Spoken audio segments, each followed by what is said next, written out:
Penasaran pasti kan? Penasaran. Pokoknya Ustadznya Ustadz dari Jawa. Kepada Pak Ustadz dipersilahkan dengan hormat untuk memasuki ruangan.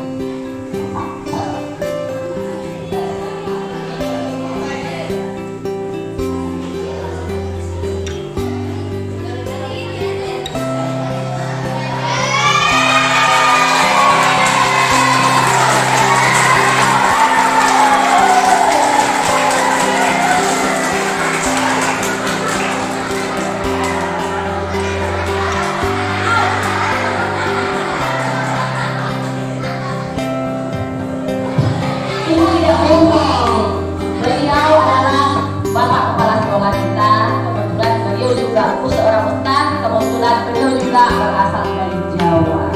Jadi tidak ada kepotongan di antara kita. Ya, ada kali Pak?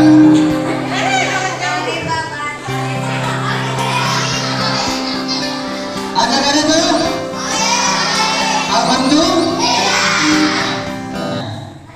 Assalamualaikum warahmatullahi wabarakatuh.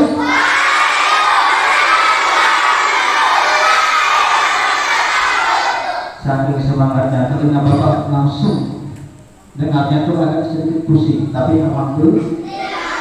Ya.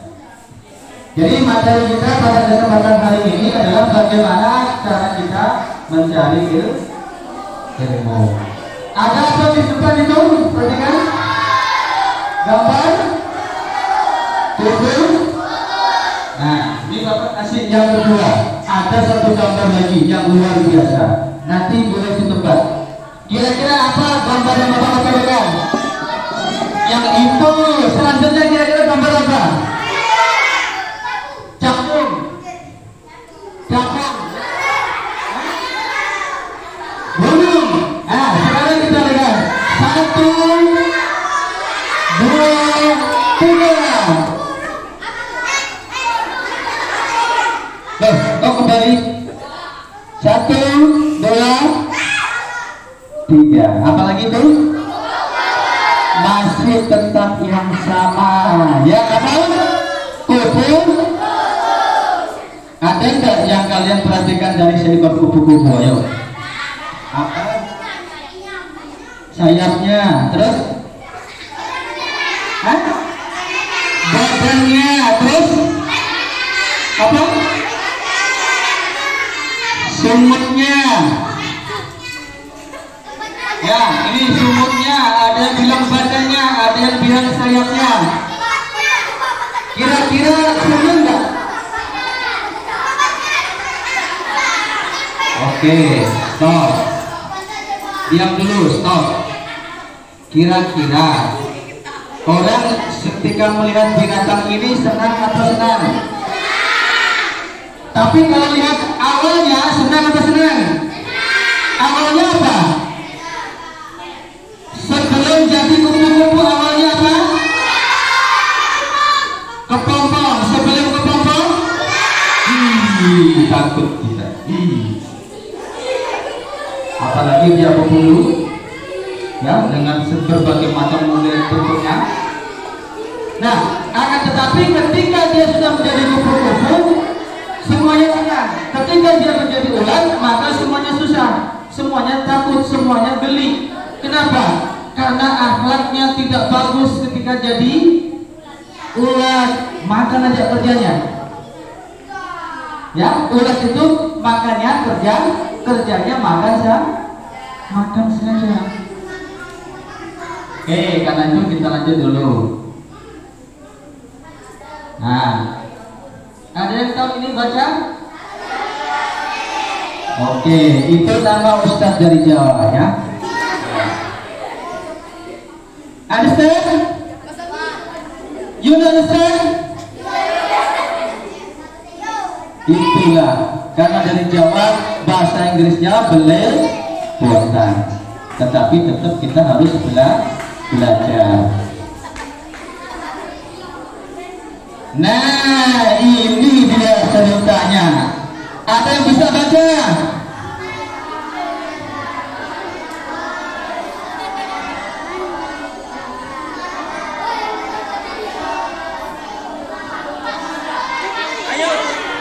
tunjukkan keberaniannya.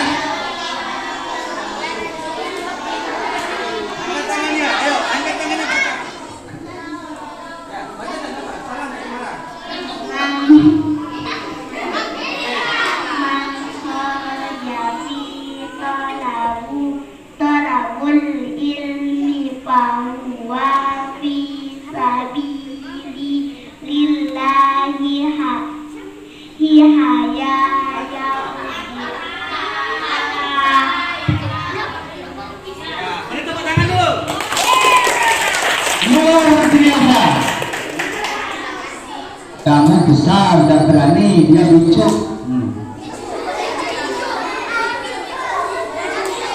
Jadi Tuhan kita tidak melihat model bentuk dan wajah kalian.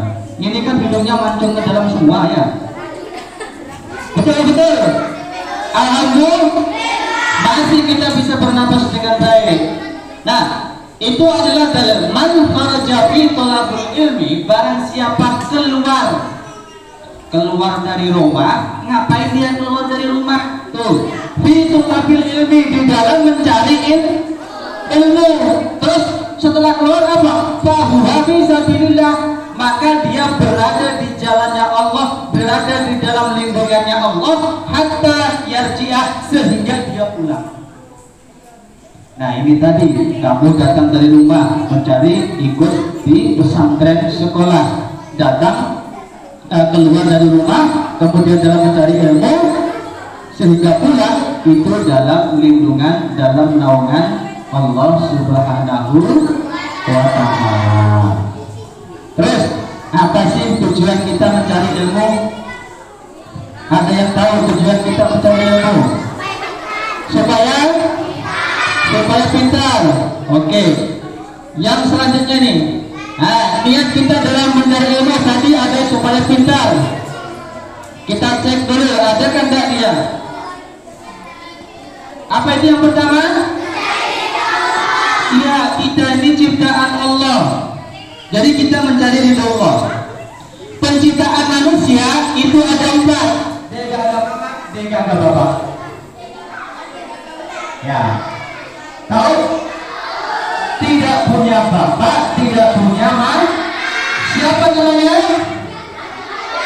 Nabi Adam. Nabi Adam, itu yang pertama.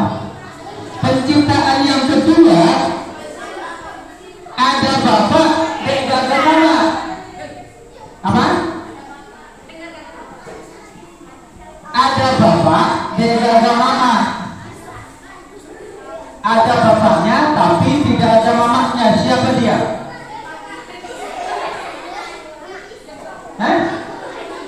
Boleh. Bukan Nabisa. Siapa? Istri daripada Nabi Adam, Siti Hawa. Siti Khadijah. Itu nanti Mbak Yul. Ya. Jadi pada saat beliau Nabi Adam kita di surga, dia merasa sendiri.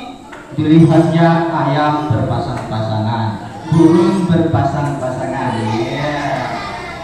Semuanya serba berpasang-pasangan. Dia sendiri, fasilitas lengkap, tapi dia tidak punya benda penghidup.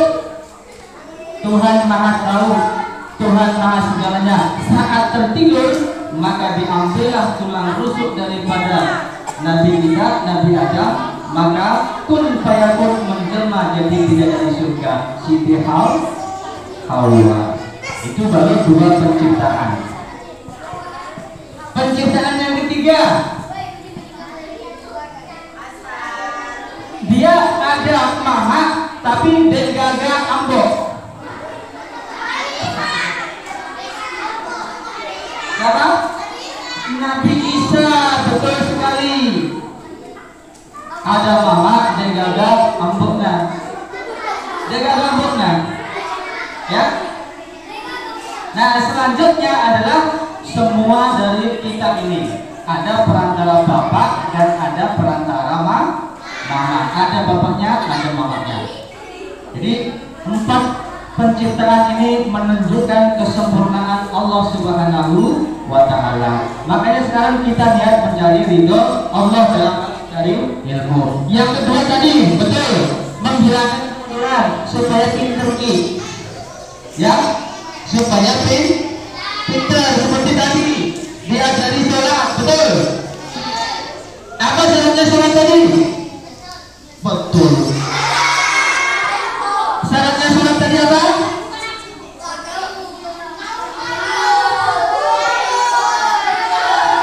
Oke, syaratnya sholat tadi apa? Niat. Syaratnya niat, betul? Rukun itu yang harus, kalau syaratnya sholat, nah, suci badan, pakaian tepat, itu syarat. Ada syarat sah, ada waras, beragama Islam, itu tadi sudah dipelajari ya. Nanti diingat-ingat lagi kalau sudah masuk di pembelajaran berikutnya ya. Ingat ini ya. Terus yang ketiga kira-kira apa lagi? Yang ketiga, niat kita mencari ilmu yang ketiga apa? Menjadi orang sukses. Coba kita lihat. Nah, ini dulu menghidupkan siar agama. Kalau sudah tidak ada yang belajar agama Islam, nanti hilang dari permukaan bumi. Makanya Bapak di sini mengadakan pesantren sekolah, karena kalian harus menghidupkan agama Islam. Bagaimana cara menghidupkannya? Salah satunya tadi sudah diajari, melakukan gerakan sholat. Yang pertama apa? Takbir apa niat? Niat apa takbir? Ayo, ini yang membedakan kalian dengan binatang. Yang membedakan kalian dengan binatang apa kira-kira? Binatang bermula apa? Mencari. Oke, perhatikan. Bersyukur atas nikmat akal. Itu diingat baik-baik. Kalau perlu dicatat, niat dalam mencari ilmu. Sampai di sini ada yang mau tanyakan? Ada yang mau tanyakan? Sholatullah Rasulullah, sholatullah salamullah ala yasin habibullah, tawasalna bismillah wa bilhadi rasulillah wa kulli mujahidillah bi'alil badri ya Allah, bi'alil badri ya Allah. Oke, kita lanjut dulu. Ilmu hal, ilmu kondisi, ilmu keadaan, dan kita harus menjaga hal atau tingkah kita, atau yang dikenal dengan istilah akhlakul karimah. Halnya, kondisinya orang Islam itu yang wajib dulu apa? Yang wajib bagi orang Islam itu adalah sholat yang terdapat di dalam rukun Islam, ya, sholat. Maka kita harus tahu tata cara, syarat, rukun, syarat sah, kemudian rukun daripada sholat kita harus tahu, ya. Nah, kemudian setelah itu maka ilmu yang paling penting kita adalah tafaqqah fa innal fikra afdalul qaidi. Nah, ini artinya belajarlah ilmu fikih. Oke, stop, dengar dulu. Karena ilmu fikih itu adalah yang paling utama sebagai penuntut. Ilmu fikih itu yang mana? Ada yang namanya untuk ibadah, ada yang namanya untuk muamalah, ada namanya akidah, dan ada namanya yang terakhir adalah tasawuf. Nanti kalau tasawuf nanti dulu, itu belum saatnya kalian dikenalkan dan diajarkan untuk ke tasawuf. Nah, kemudian menuju kebaikan dan ketakwaan, dan paling lurusnya perkara yang lurus. Jadi kita jangan sampai Jangan sampai kita terbuai, tergoda oleh aliran sebelah yang selalu mengajak kita untuk kembali kepada Quran dan hadis. Ingat, hati-hati itu. Kita sudah menjalankan, kita sudah melaksanakan Quran dan hadis, tidak perlu kembali. Kenapa? Kita ada di dalam Quran. Mau bukti? Kalian tidur? Tidur kalau maaf? Itu sudah menjalankan Al-Quran. Kenapa mau kita kembali ke Quran? Kalian makan? Itu juga sudah bagian dari menjalankan Quran. Wa min ayatihi manamukum billaili, dan jatuh dari tanda-tanda ayat atau kebesaran Allah, manamukum billaili, tidurmu di malam hari. Sebagai apa? Istirahat. Itu juga ada yang di ayat surat An-Naba. Ada yang hafal surat An-Naba? Wa ja'alna al-laila libasa wa ja'alna an-nahara ma'asya. Jadi dijadikannya siang itu sebagai upaya untuk cari penghidupan. Kalau bapak kalian ke tambak, kalau mama kalian ke kebun dan ikut juga ke tambak, mungkin itu berarti sudah mengamalkan Al-Quran. Kita tidak pernah lari dari Quran. Kenapa disuruh kembali? Ingat, jangan ikut-ikut jurgan Islam orang sebelah sana. Ya, selalu mengajak kita kembali kepada Quran dan hadis, kembali pada Quran dan hadis. Kita tidak bisa memahami Quran dan hadis tanpa adanya pendapat ulama. Salah satunya adalah ilmu fikih ini. Kenapa? Karena Quran itu isinya secara global. Quran itu kadang-kadang isinya secara garis besar. Perlu penjelasan ulama yang salah satunya diikuti mazhabnya orang Indonesia itu adalah Imam Syafi'i. Beliau itu ulama yang kecerdasannya luar biasa. Ya, kecerdasannya beliau itu luar biasa. Ini buku dibuka, Al-Quran dibuka, dilihat satu kali hafal sudah. Ada yang di sini seperti itu? Ada. Makanya beliau itu kalau belajar sudah di sini ditutup, dilihat lagi di sini, selesai. Kitab Muwatta yang tebalnya itu mungkin 400-an halaman, satu malam selesai dihafal. Itu hebatnya Imam Syafi'i yang masih juga keturunan dari baginda Rasulullah. Ini luar biasa. Makin kesini kecerdasan otak kita kena makin kurang. Kenapa? Karena banyaknya maksiat, banyaknya kerusakan yang ada di muka bumi, sehingga makin lama orang itu ke arah sini. Makanya dibikinkan kitab sehingga banyak sekali kitab sekarang yang tertulis. Sampai di sini ada yang boleh tanya? Ada yang boleh tanya? Tidak ada.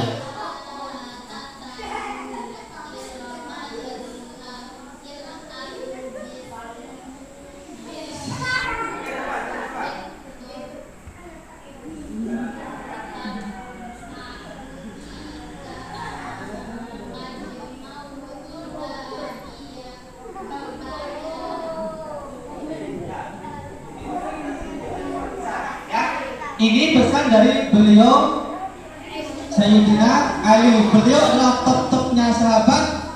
Bahkan Nabi sampai mengatakan, "Ana Madinatul Ilmi, aku ini adalah pusat ilmu," kata Rasul. Wa Ali bahwa, dan Ali itu adalah pintu masuknya. Ini pesan beliau. Ala tanalul ilma illa bisitatin sa'umbika an majmu'iha bi bayanin.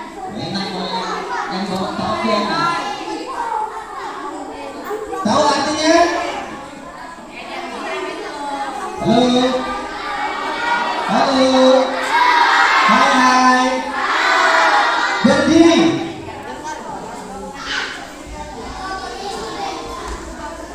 Ya, kita berdiri dulu. Kanan ke depan, ke belakang, depan belakang, digoyang-goyang.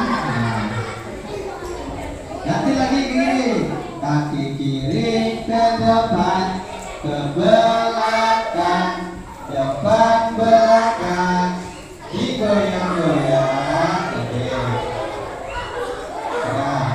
dulu kembali.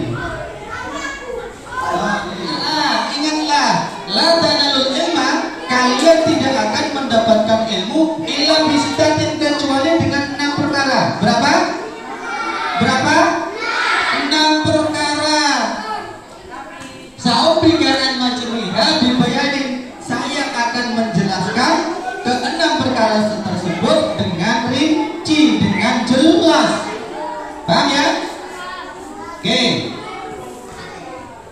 Terus nih, lukain wa hirsin wa istibarin wa bugotin wa irsadil ustadi wa tuli zamani. Nah itu sudah. Lukain. Oke, apa itu lukain? Yang pertama apa? Cerdas. Jadi kita mau belajar itu harus cerdas. Cerdas itu tidak harus pandai. Ya, cerdas itu dia bisa mengkondisikan. Oh waktunya belajar, oh waktunya dibimbing guru, ngikuti. Oh waktunya disuruh ngerjakan guru, ngikuti. Itu termasuk bagian daripada orang cerdas. Oh ini waktu yang pas untuk belajar. Kalau belajar di waktu ini, maka ilmunya akan cepat masuk. Ada 2 waktu yang kita boleh kita gunakan untuk belajar. Ya, itu terjadi setiap hari.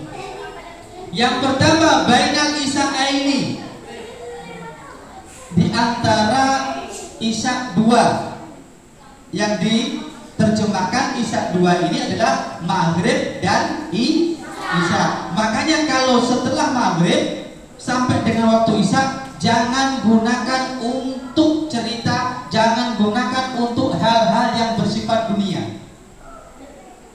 Pakai merenung, pakai belajar untuk mencari ilmu, mencari ridhonya Allah.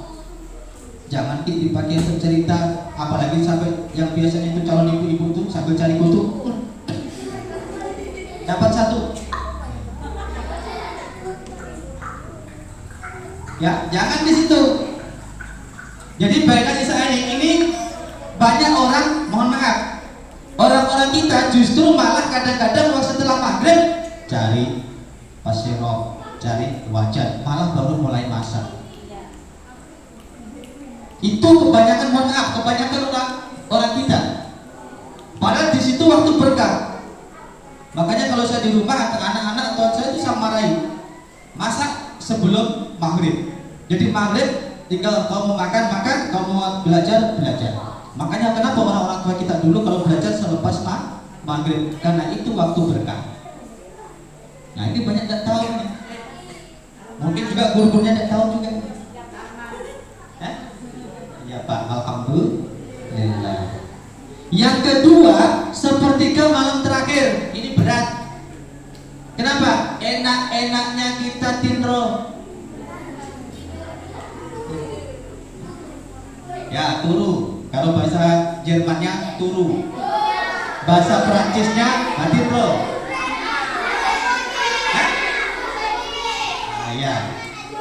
Ya, baiknya apa?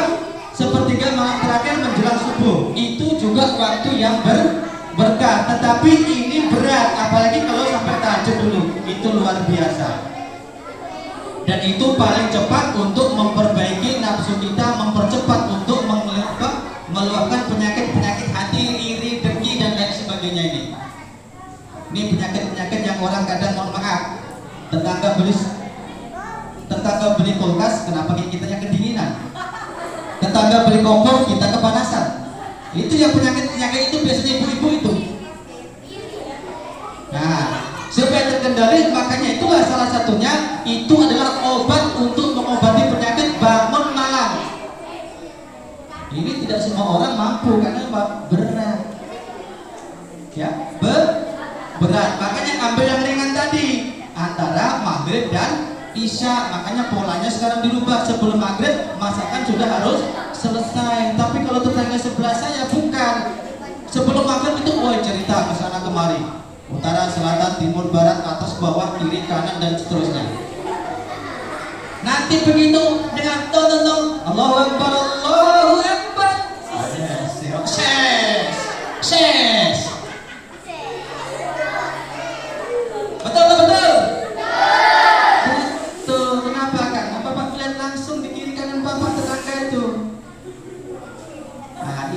Sehingga apa? Makanya kalau dikasih itu biasanya susah. Waktu berkah digunakan untuk masak, bukan digunakan untuk merenung, bukan digunakan untuk tafakur. Tafakkarubillah wala tafakkaru bidatilah, berpikir-pikirlah tentang ciptaan Allah. Termasuk ini ciptaannya ini. Ini segini banyaknya, tak satu pun ada mukanya yang sama. Betul? Coba saling melihat, saling berpandangan temannya. Ada nggak yang sama persis wajahnya? Ya kan? Jangan karena hujan. Itu adalah hukum alam yang bisa disiasati. Kalau hujan pakai apa? Itu baru cerdas. Pak, hujan, jadi tidurlah Pak karena hujan. Itu bukan pribadi yang cerdas, tapi pribadi yang bukan bapak yang ngomong. Ya, pribadi yang malas. Kalau pribadi yang cerdas, hujan cari payung, cari jas hujan. Itu baru cerdas. Kemudian yang ketiga, sabar. Pagi hari datang, sore hari pun datang terus. Pagi hari datang, siang hari begitu terus kan polanya. Ya karena hidup ini adalah pengulangan semata. Kalian berjalan atau berjalan? Berjalan. Itu kira-kira bersamankah atau berulang? Kiri, kanan, kiri. Pernah langsung dua-duanya maju? Loncat-loncat pernah. Tinggal nanti cari kain putih. Nah, silakan nanti loncat-loncat. Ya. Nah, ini sabar. Sabar lagi, banyak dikasih tugas dari gurunya. Kadang-kadang sedikit diomeli. Kenapa? Itu menunjukkan bukti sayangnya guru-guru kepada kalian. Kalau tidak disayang, pasti tidak diomeli. Kalau tidak disayang, pasti tidak dimarah. Makanya marahnya guru, emosinya guru itu tanda kutip demi kebaikan kalian semua. Itu yang harus kalian pahami. Oke? You understand? Alhamdulillah. Nah, kemudian yang keempat ada biaya, betul? Mendaftar sekolah, kemudian beli baju, pakai duit atau dengan senyuman manis? Ya, nanti datang ke toko tadi apa Pak? Mau beli baju. Apa Pak? Mau beli baju. Lagi sampai ketiga, ngapain Pak? Beli baju. Lewatnya mana? Ya Pak ya? Nggak bisa baju itu dibeli dengan pakai senyuman, makanya butuh biaya. Bajunya, tasnya, betul? Yang membungkus kaki apa? Sepatunya, kaos kakinya, terus dasinya, topinya. Pas istirahat biasanya ngapain? Beli. Jadi harus ada biaya. Sampai di sini ada yang mau tanya? Selanjutnya ini adanya petunjuk atau bimbingan guru. Betul? Betul nggak? Kalian di sekolah ini dibimbing guru atau belajar sendiri terus? Sekarang saya tanya yang kelas 5A siapa? Siapa gurunya? Yang kelas 5B siapa gurunya? Yang 4A siapa gurunya? Yang 4B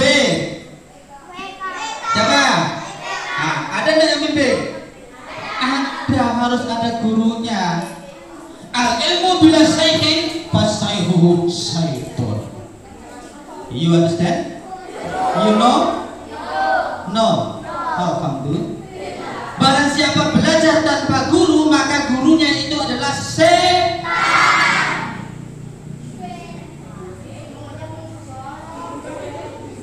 Barang siapa berguru tanpa ada gurunya, gurunya adalah setan.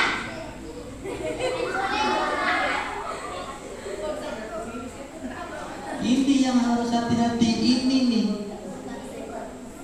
Harus ada guru yang bisa membimbing. Gurunya juga harus belajar.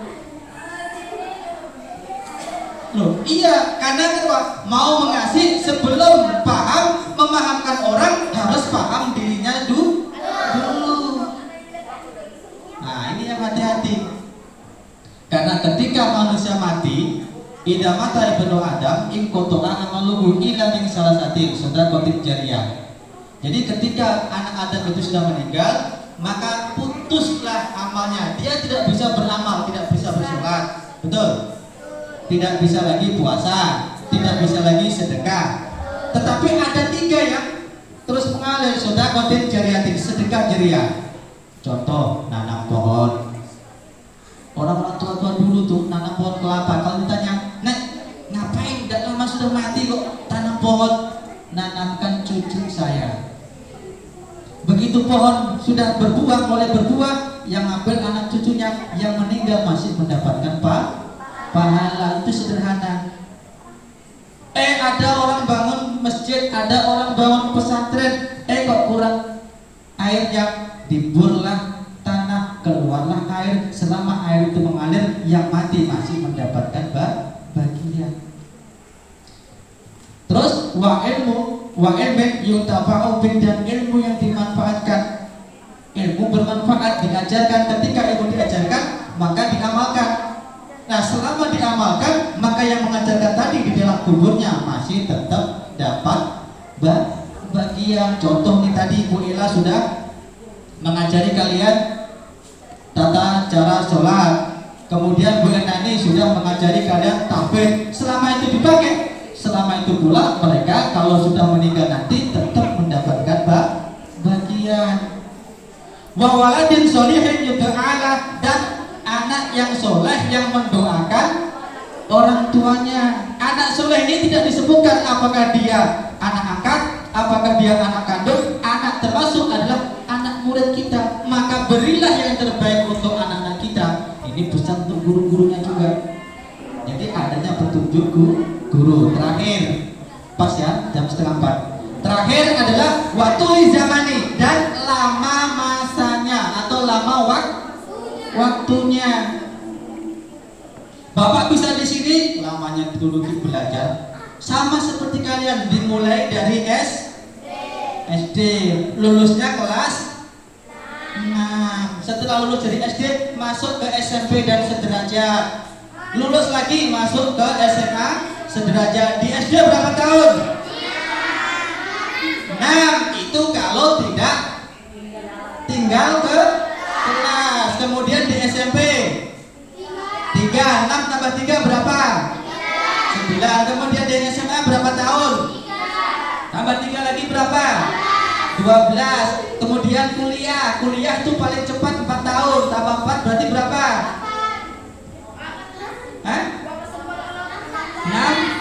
16 tahun minimal baru bisa duduk seperti beliau-beliau yang mengajar ini. Jadi lama masanya. Makanya tadi perlu kesabaran, perlu semangat, perlu kecerdasan, perlu dia. Nah, itulah 6 hal yang harus kita pahami supaya kita mendapatkan ilmu yang bermanfaat dan berberkah. Kalau tidak sabar, insya Allah tidak. Ya, karena banyak sekali godaannya. Apalagi kalau sudah kuliah, ya. Kadang-kadang kuliah itu di pertengahan, yang perempuan-perempuan itu kadang-kadang di pertengahan nikah. Setelah nikah sudah ada lanjut kuliahnya. Nah, makanya itulah mulai sekarang harus mulai merancang masa depannya. Mulai sekarang harus merajut masa depannya. Nanti ke depan saya mau jadi apa? Nanti ke depan saya harus bagaimana?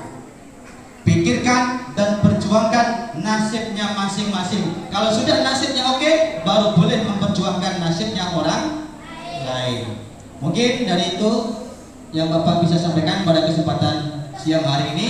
Mudah-mudahan walaupun sedikit, tapi yang penting adalah ada keberkahan dan ada kepahaman. Mungkin saat ini Bapak sampaikan kamu dapat suatu ketika ini akan menjadi pemahaman saat kalian nanti sudah ke depan. Begitu juga waktu itu Bapak disampaikan di SD kadang-kadang tidak nyambung, tidak ngerti apa disampaikan gurunya, apa disampaikan kepala sekolahnya. Tapi begitu sudah puluhan tahun baru kalimat itu terngiang kembali, dicerna kembali, maka itulah yang jadi motivasi kita untuk bangkit dan meneruskan perjuangan dalam kehidupan. Dari saya, ada yang bertanya sebelum Bapak tutup? Oke, kalau tidak ada yang tanya, maka Bapak akhiri. Wassalamualaikum warahmatullahi wabarakatuh.